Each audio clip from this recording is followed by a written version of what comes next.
On the Blacklist Season 10 Episode 2, the crew learnt of a high-stakes poker tournament, but nothing could have prepared them for the game's objective. In spite of Cooper's objections, Raymond took responsibility for making sure Agnes' school bullying stopped after learning about it. But before that, Sia Malik was welcomed to the team, and various people had different reactions to that. After meeting her in the Blacklist Season 10 Episode 1, we expected her to express her affections for Raymond. "We don't need to be close friends, Mr. Riddington. I'm incredibly competent, just like my mom. I can communicate with you, work alongside you, and laugh at your jokes." Yet to me, this is a working relationship. Nothing further. She wasn't the only person in the room to feel the same way about him, so it's unclear how long she will continue to retain that position. While she had intended to keep their connection strictly professional until she required his assistance, and he gained influence over her, Agent Park could not stand him. We may not have learned everything about her feelings for Raymond. This is Sia's top concern because she doesn't know much about how her mother passed away.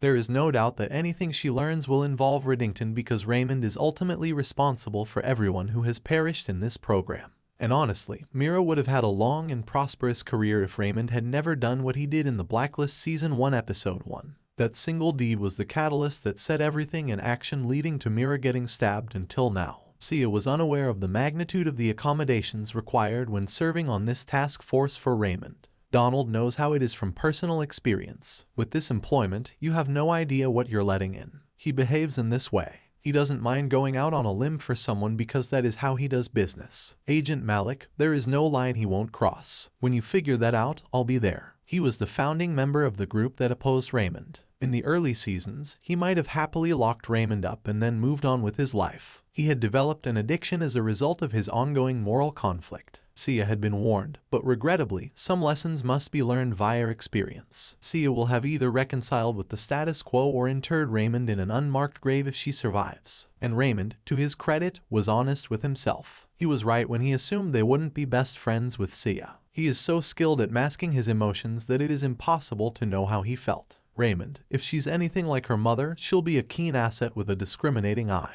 Harold, and you'll be okay with her. Raymond, I think the real concern is whether she'll accept me. My hunch, if he can't, he won't be above setting her up. He will try to win her over by performing her small favors. Each person has a vulnerability, and for Raymond, it switched from Elizabeth to Agnes. He wished he could step in and stop her from being bullied in that way. What if, though, he was overcompensating? The Blacklist Season 9 was devoted to following him as he sought to find out who killed Elizabeth. But it wasn't enough. He only gained one thing by catching the murderer: revenge. He will always feel guilty for being negligent or failing to see the threat. He may still be alive today, and Agnes would have her mother if he had been a bit more cautious. He felt like he could make up for his previous faults by behaving like a guardian angel for her. Cooper was well aware of what happens to everyone who gets close to Raymond, and you could hear the sincerity in his voice when he advised Raymond against interfering with Agnes' life. Cooper has tolerated many of Raymond's actions, but what if this is the one thing that he won't consent to?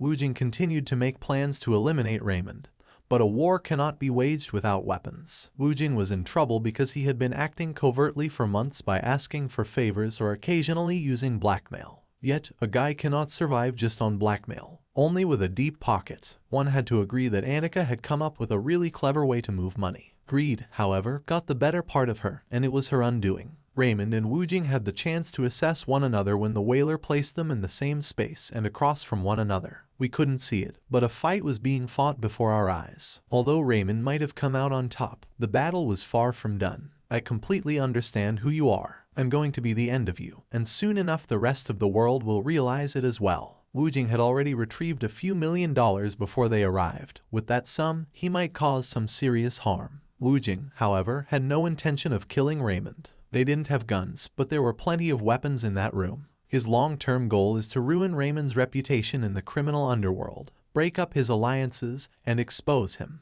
I appreciate you watching, and please remember to like, share, and subscribe.